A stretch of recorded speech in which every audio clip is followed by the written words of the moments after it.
black resistance and encouraging it or even just having a neutral effect on it.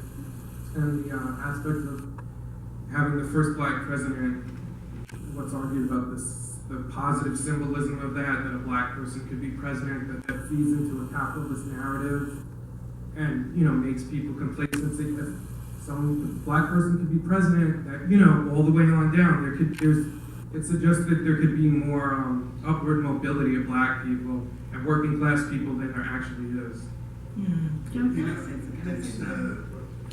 You hear that all the time, and that's why we have to look very empirically at things. So the question I would ask you is this: do you see more black activism today than you saw in the 90s, than you saw in the early 2000s? The reality is that there's been much greater activism on the part of the black community, much more radical activism around the politics of disruption. We can talk about the positives and negatives of Black Lives Matter, right? And again, I guess we got to distinguish between the slogan and the network.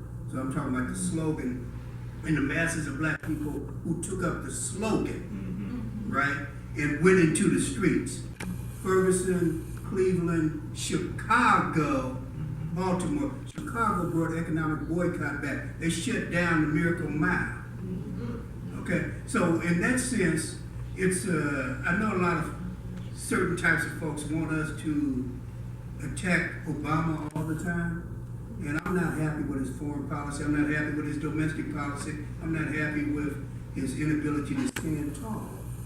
And I'm not happy with the fact that at the end of the day, he's a neoliberal, just like the Clintons.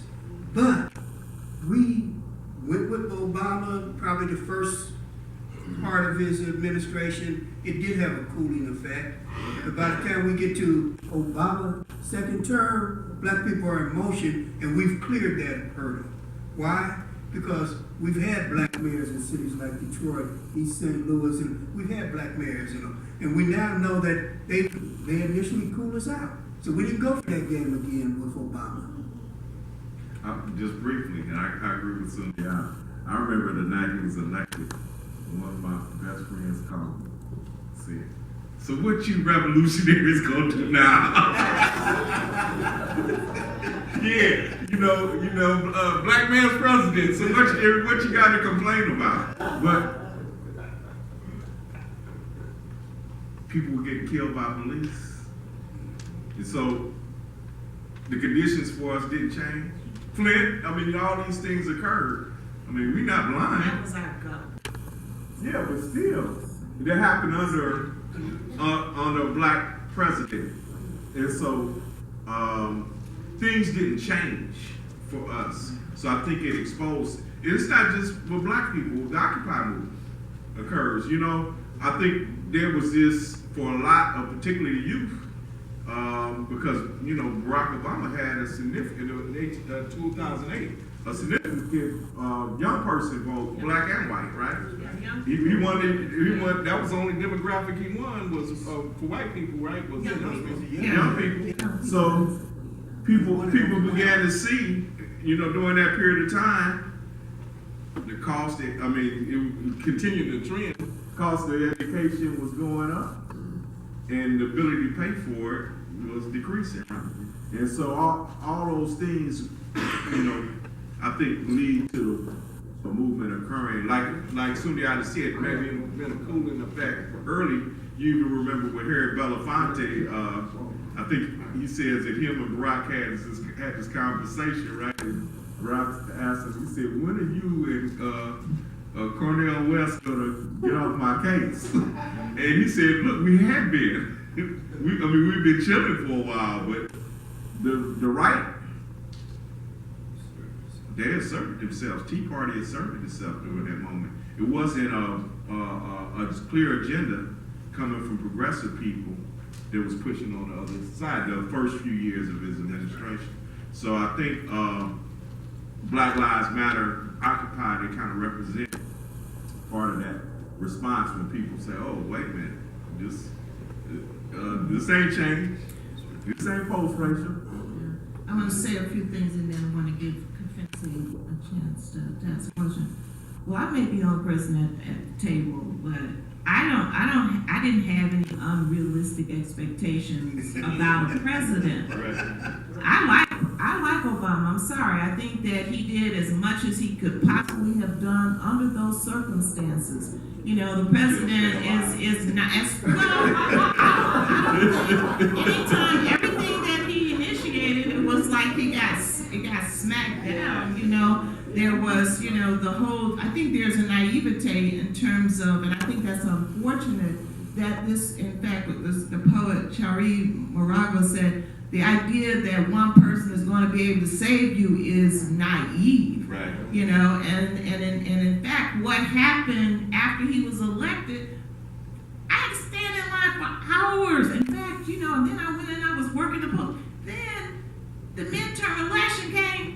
I just walked right through the election. You know, people just like, oh well, we said now we have Obama, and then we didn't give him a mechanism of support for him to be more effective than he actually was. Right. You know, and I think that was really naive on the part of Americans. You know, and also, like I tell people all the time, if you knew the headache I go through or went through, because I'm not the chair anymore, just running this little bitty department at Wayne State University and deal with those issues, I don't even want to think about all of the dynamics that he had to deal with, you know, in his position as President of the United States. So I have a different sort of position on that. I think that struggle is ongoing, and anybody who bought into the illusion that we're in a post-racial, you know, situation should have also paid attention to how much hate was spewed at him when he was president. How you see also the reaction to a large extent what's happening with the Trump movement is a reaction against having had a black president for 2 terms. So I think it's very complicated, and I think that the way that he did as best as he could, I think under the circumstances, but you know, that's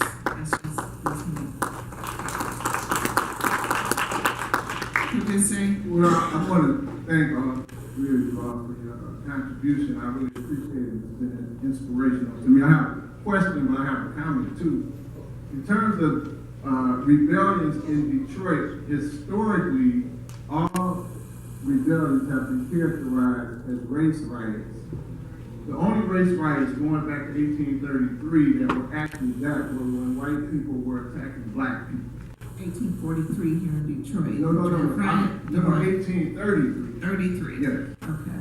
But also having, like my brother, Dr. Umoja, having participated in 67 as an 8-year-old child, and being inspired by that, what I very vividly remember, black people did burn and loot in our communities, but we struck out against the white establishment. So on 12th Street or Hamilton, if you were a black business, you put a sign, Soul Brother. Soul Brother. So we weren't tearing up our own stuff. Unfortunately, this was a representation of the white establishment in our neighborhood. So again, going to what you said about us kind of flipping the blame.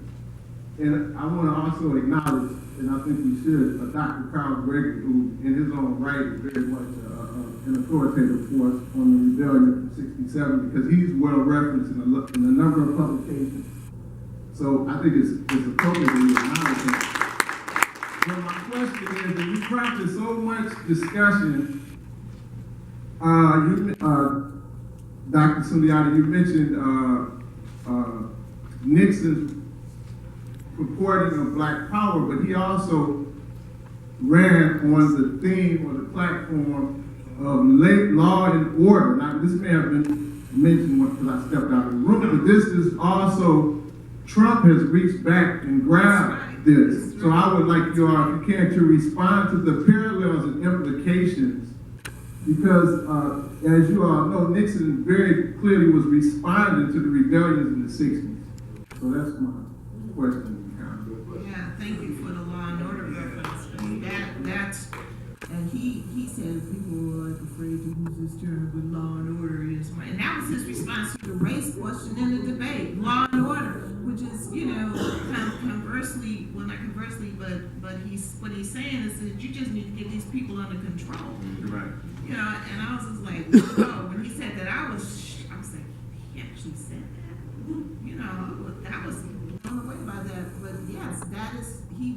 represents that idea, he represents that ideology, but I don't think he has ideology. That view, and it is a throwback to, and it does feed into those people who basically feel that we are criminals, we need to be, kept under control, and that we're not really legitimate citizens. He's just not as sophisticated as this. But it's the same. On one hand, is African Americans, what do you have to lose? And there's so much happening in your neighborhoods, and then on the other hand, he's calling for law and order. You know what I mean? So it's similar to Nixon. I think the difference in Nixon might have been that Nixon did, well, I guess Trump has them too, but Nixon had prominent black support. Sammy Davis Jr., Will Chamberlain, James Brown. Jackie Robinson. Huh? Did Jackie Robinson? I can't remember Jackie Robinson. The first time and not the second. But most people in our generation can remember that picture of Sammy Davis hugging Nixon. Man, I was so sick. Look like Steve.